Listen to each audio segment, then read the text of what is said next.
တော့ပေါ့ဘာမှလဲတည်ဟုတ်မှာကြက်တကောင်ဆွဲပြီးပြေးဖို့ဟန်ပြေးနေတဲ့ဦးကောင်းတရေကငပိန်တို့ပြေးလာခဲ့ကြတာကိုမြင်ပြီးတော့လန့်သွားခဲ့တယ်အဲ့ဒီအချိန်မှာပဲငပိန်ကဦးကောင်းတရေကိုသူ့ခြေထောက်နဲ့ကန်ပြစ်လိုက်တော့ကြိုက်ထားတဲ့ကြက်ရောဦးကောင်းတရေပါအဝေးကိုလွင့်စင်သွားခဲ့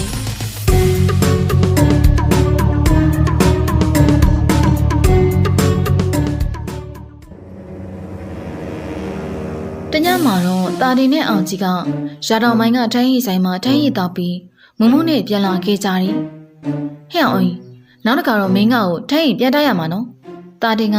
အာလေးရှာလေးတန်နဲ့အောင်ကြီးကိုပြောလိုက်တယ်။အေးပါဟာငါရာတွေကတီးနေနေပေါ့မင်းကြိုက်တယ်လို့တောက်ကွာ။ဟာတကယ်နော်အောင်ကြီးတကယ်ပေါ့ကွာယောက်ျားကတိကွာ။โอเคဟဲ့အောင်မင်းလမ်းကိုကွေ့ကောက်ပြီးတော့မလျှောက်နဲ့လေဟာငါသွားစရာလမ်းမရှိတော့ဘူး။ဟာ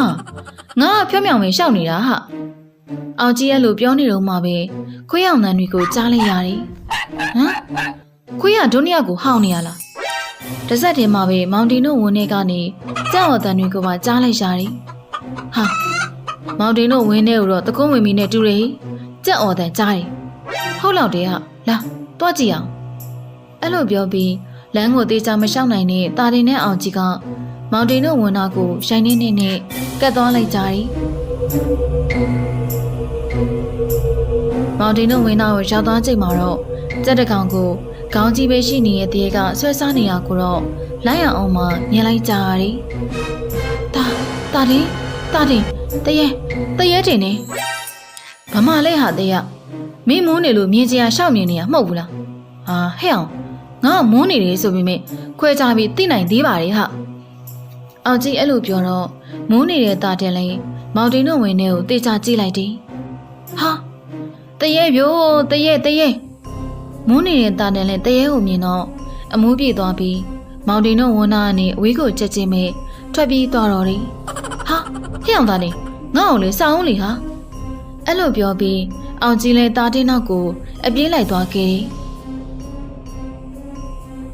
နောက်နေ့မနေ့ရောက်တော့မောင်တင်ကသူ့ဝေးထားတဲ့ကြက်တွေကိုကြက်စာကျွေးရင်ကရေထွက်နေခဲ့တယ်။6ဟမ်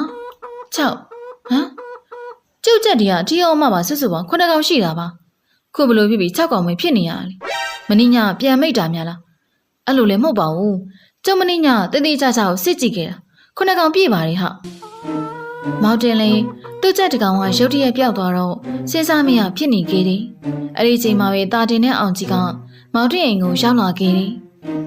မောင်တင်ဟာတာတင်တို့ပေါ့ကျုပ်အိမ်ကိုဘာကိစ္စရှိလို့လဲဗျခမရမင်းညကြက်တကောင်မပြောက်ဘူးလားတာတင်ကအဲ့လိုမေးလိုက်တော့အော်လက်စတက်တော့ကျုပ်ချက်ကိုခိုးသွားတာမင်းတို့နှစ်ယောက်ကိုအောင်ကြီးကဟိုကျုပ်တို့ကတခုတော့မဟုတ်ပါဘူးခိုးစားနေသူကိုတော့တွေးလိုက်တယ်ဟာအော်ဒါဆိုရင်ကြံရပါလေလားဟာရှုပ်ကုန်တော့မှာပဲအဲ့လိုမဟုတ်ဘူးမောင်တင်ကြီးမင်းချက်ကိုခိုးသွားတာကျုပ်တော့မဟုတ်ဘူးခေါင်းကြီးပဲပါတယ်တေးကမင်းချက်ကိုစားနေတာကျုပ်ရောအောင်ကြီးပါမြင်လိုက်တာအဲ့ဒါမှအောင်ကြီးကလေဟုတ်တယ်အဲ့လိုပြောပြီးခေါင်းကိုညှိတ်နေခဲ့တယ်အဲ့ဒါနဲ့မောင်တင်ကမင်းတို့နှစ်ယောက်ကလေကျုပ်ချက်ကိုခိုးစားတော့ကခိုးစားပြီးတော့ခုမှလူမိမှကြောက်လို့ခေါင်းကြီးပဲပါတယ်တေးကစားလိုက်တာပါဆိုပြီးမရှိရဲ့တေးကိုအပြစ်ပုံချနေရပေါ့လေမဖြစ်တော့မင်းတို့နှစ်ယောက်ကိုတကြီးနဲ့တိုင်မပြတ်မှာတာတင်ကဟာကျုပ်တို့မဟုတ်ဘူးလို့ရှင်းပြနေရလေမင်းတို့နှစ်ယောက်စကားငါဘယ်လိုရောရမှာလဲလာသွားမယ်တကြီးအိမ်ရောက်မှရှင်းကြတာပေါ့အဲ့လိုပြောပြီးမောင်တင်ကတာတင်တို့နှစ်ယောက်ကိုတကြီးအိမ်ကိုခေါ်သွားလိုက်တယ်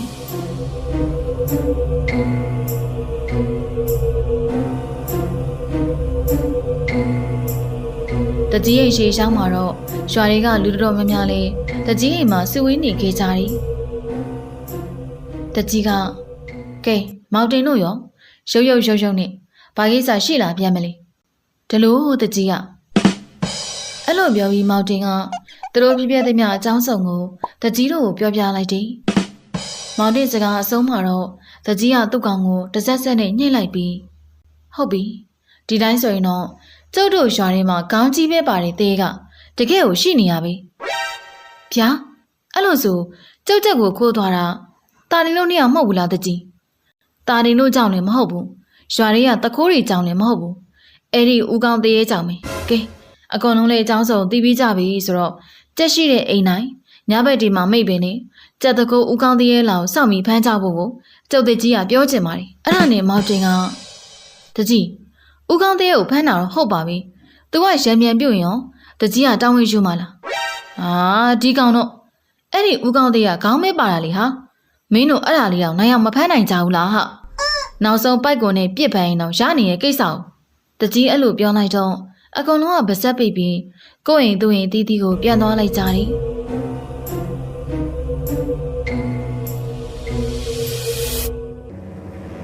အဲ့လိုနဲ့ညဘက်ရောက်တော့ဖိုးထုတို့အဖွဲကမော်စရာချက်ကြီးတို့အိမ်ကနေပြန်လာခဲ့လိုက်ကြတယ်လမ်းတွက်နာရောက်မှာတော့တုတ်ဘောကမင်းတို့ဟိုသတင်းကိုကြားပြီးကြမလားဘာသတင်းများလဲတုတ်ဘောရဲ့ဟိုဟာလေဟာခုတလုံးရွာထဲမှာခေတ်စားနေတာဦးကောင်းသေးဆိုလားဘာဆိုလားအဲ့ဒီသေးကညဘက်တွေဆိုကြက်ရှိရဲ့အိမ်တွေကိုသွားပြီးကြက်ခိုးစားရလို့ကြားတယ်ဟာဟုတ်လားတို့အိမ်မှာလည်းအမေမွေးထားတဲ့ကြက်တွေရှိတယ်ဟာမြမြပြန်ပြီးတော့သွားကြည့်အောင်ပါပဲမိဝိုင်းကအဲ့လိုပြောပြီးတော့လမ်းကိုခတ်သွက်သွက်ရှောက်တော်တယ်အဲ့ဒါနဲ့ငပိန်ကဘလို့တရေပဲဖြစ်ဖြစ်တိုင်းယူငပိန်နဲ့တွေ့ရင်အကုန်ဘဝကူးသွားစီရမှာဒါဆိုရင်ဒီလိုလုပ်မလားငပိန်တို့တွေဒီညမိဝိုင်းတို့အိမ်ကကြက်တွေကိုစောင့်ကြည့်ပေးကြမလားမတော်လို့အဲ့ဒီဦးကောင်းတရေရောက်လာခဲ့ရင်လေတခါလေးနေနေလို့ရတာပေါ့โอเคလေလောက်ကြတာပေါ့အဲ့လိုဆိုငါမလိုက်တော့ဘူးနော်ရရမလားဘာလို့လဲတို့ဘွဲနင်းကြောက်လို့မလိုက်တာမလားဒီမျိုးဝိုင်းတော့ငါမကြောက်ပါဘူးဟာအိမ်မှာငါမိတယောက်တည်းဖြစ်နေမှာစိုးလို့အေးပါအဲ့လိုဆိုလဲဘယ်တက်နိုင်မှမလဲအဲ့လိုနဲ့တော့ပေါ်လေသူ့အိမ်ပြန်တဲ့လမ်းကို꿰သွားလိုက်တယ်တော့ဘောကြီးမလိုက်ဖို့လို့ဖြစ်ရလားဒါဘောဟာငါယောက်ျားလေးပဲဟာအဲ့လိုပြောပြီးတော့ပေါ်လေကြောက်ကြောက်နဲ့အိမ်ပြန်လာခဲ့လိုက်တယ်လမ်းတော်နာရောက်မှာတော့ခွေးအောင်တန်းကိုအဆက်မပြတ်ကြားလိုက်ပြီးကြောက်အတန်းတွေကိုပါတစ်ဆက်တည်းကြားလိုက်တယ်ဒါဟိုဦးကောင်းတရေတင်နေတော်ပေါ်အဲ့လိုပြောနေတော့မှပဲဦးကောင်းတရေကကြက်တကောင်ဆွဲပြီးတော့သူ့နာကိုရောက်လာခဲ့တယ်အမလေးပလုတ်တော့တရေပြိုတရေတော်ပေါ်အဲ့လိုအော်နေတော့မှပဲဖိုးတူတို့၃ယောက်သားကသူ့နာကိုရောက်လာခဲ့ကြတယ်တော်ပေါ်ဘာမှလေးတည်းဟိုမှာကြက်တကောင်ဆွဲပြီးပြေးဖို့ဟန်ပြေးနေတဲ့ဦးကောင်းတရေကငပိန်တို့ပြေးလာခဲ့ကြတာကိုမြင်ပြီးတော့လန့်သွားခဲ့တယ်။အဲ့ဒီအချိန်မှာပဲငပိန်က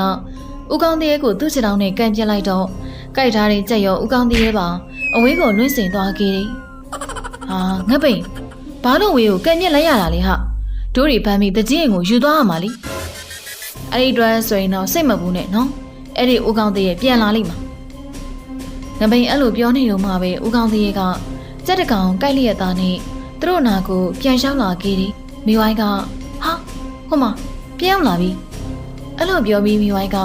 ကြက်ကိုကောက်ကြည့်လိုက်ပြီးဘိုးတူကတော့ဦးကောင်းတရေကိုလမ်းမေးမှာရှိနေတဲ့ဆလိုင်ထဲကိုထည့်လိုက်တယ်